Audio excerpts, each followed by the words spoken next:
Today we shall reflect on the life of Saint Matthew. Saint Matthew, the patron of tax collectors and of bankers, was a collector of custom duties for King Herod Antipas at Capernaum, when our Lord called him to follow him.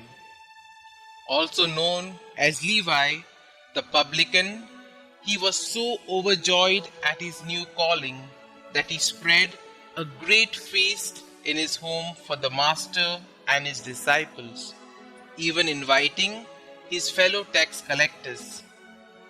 Jesus, to the amazement of the Pharisees, comfortably dined with the very people the leaders of Israel despised as extortionists and traitors, and would not even think of ever eating with them.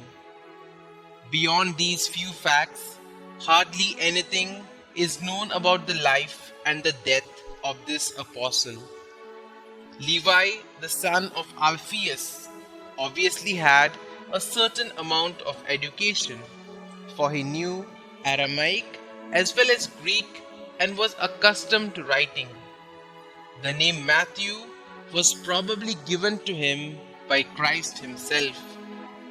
He was one of the first apostles to be chosen to set down in writing the essential events of our Lord's life and discourses as he himself had witnessed them and as they were being orally taught by all the apostles.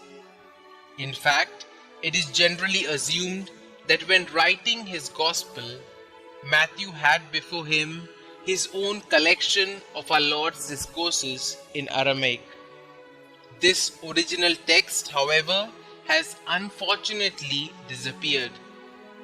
Matthew's Gospel was produced not so much as a complete biography of Christ, but as a means of consolidating the faith of Jewish Christians who were still exposed to strong Judaic influences and of persuading his still unconverted fellow Jews. For this reason, using his gift of storytelling and writing in Aramaic, the language widely used as the lingua franca by the Jews and others in the time of Christ, he groups together all acts and precepts of a similar nature and stresses particularly that Jesus completely fulfilled all the familiar prophecies concerning the Messiah.